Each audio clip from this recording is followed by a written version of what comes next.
In regards to that last recording, I'm not downplaying the struggles of those who have autism or ADHD. It's just that I've been asked all these questions to ChatGPT and all this type of thing, so we'll soon see what happens. I thought that it was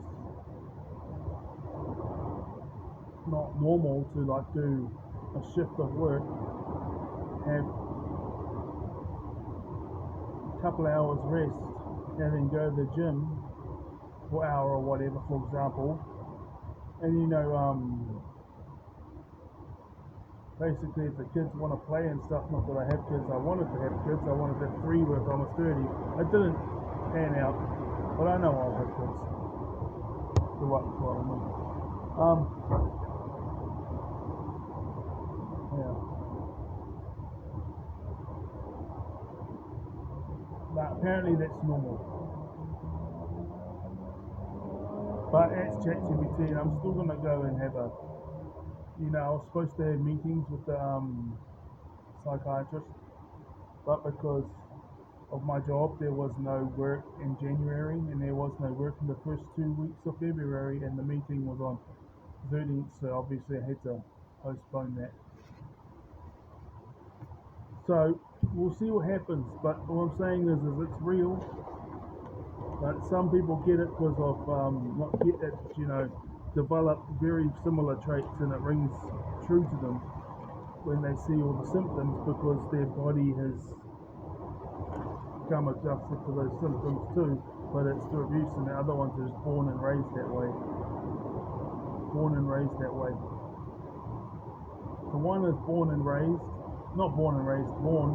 they can have really caring, loving, compassionate parents, but they still have the same nervous system as I had. I like the words had. I feel like if it was 100, now I'm 10 because I'm regulated.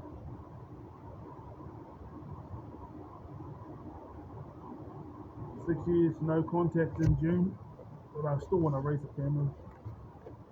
Let's get into this. Chapter 6. From fear of rejection to screw you, I don't care what you think, to finding your community. Bullet point 2. Your failures don't matter, only your successes do. And I don't regret going to all those autism ADHD groups. Always remember, never let anyone disrespect you, and always make the most of what you have. And we'll soon see what happens when I go to my meetings, whenever they happen. So I'm financially getting back on my feet for those 2 months. So, which means, I just want to buy a new vacuum cleaner and a new fan and hire a rug doctor thing to get this thing done. So that's going to happen on my first works payment, which is not this week but the week after. They always skip a week on the first week and you get paid there, and then from then on in it's every single week you get a payment, but it was for what you were done 2 weeks ago, but you don't get paid fortnightly. It's like skip the first week, get paid, and then from then paid, but it was for you. Anyways, your failures don't matter, only your successes do. Your failures don't matter, only your successes do. You might think I have had a really thriving life, but for every major look at my financial situation. But it'll come right. It's alright. And I'm really focusing on that now. Because I was like, yeah, I still want to get healing, and I still want to do all this, I still want to do all that. But I think I really should focus on finances and stuff, and now. But that was 2 years ago, but now it's running out of things to get off the chest. Pretty much. This will be it for a while. Your failures don't matter, only your successes do. You might think I have had a really thriving life. It shows you my mindset. But for every major success I've had, I have pouring with rain outside, so I'm just doing this for lining up the shorts. I have had 10 failures. Now, You might think that I have had a dismal failure of a life, but I haven't, because those who fail the most also win the most. Yes, those who fail the most, fail hard, fail fast, with the occasional big win, are those who get the most wins. If you fail hard and keep learning right throughout your whole entire life, right from birth, right from birth, do that. That's what the megastars do. However, the megastars that represent their nations in sports, the actors, the world-renowned musicians, world-renowned spiritual leaders, politicians, authors, all of them, those who reach those levels usually figure out where they are going to thrive when they are very young, like childhood, teenage years, or young adulthood, maybe even the very early 20s. Yeah, very early 20s, young adulthood. The rest of us keep failing hard over and over again with the occasional wins. But then the wins compound and compound. Now we have our own personal recipe for massive, massive success.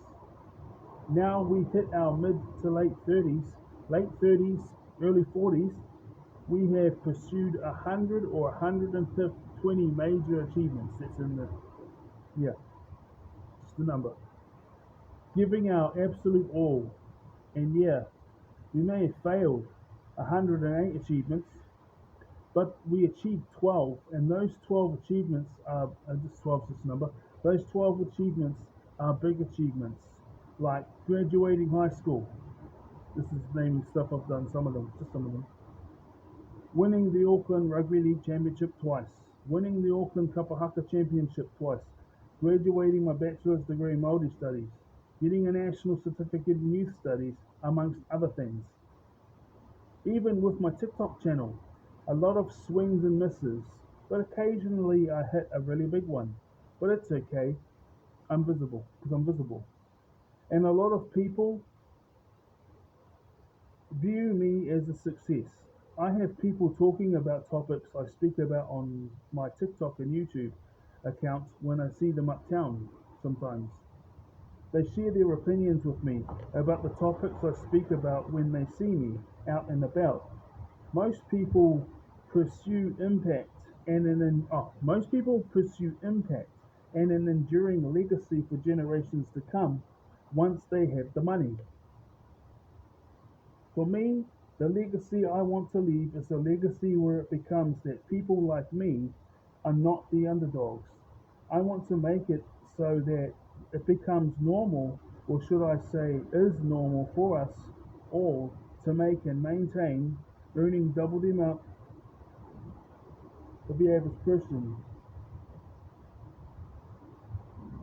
for and eventually getting. See, I'm trying to read the light up. Change and transition, because I was writing this book in a while ago.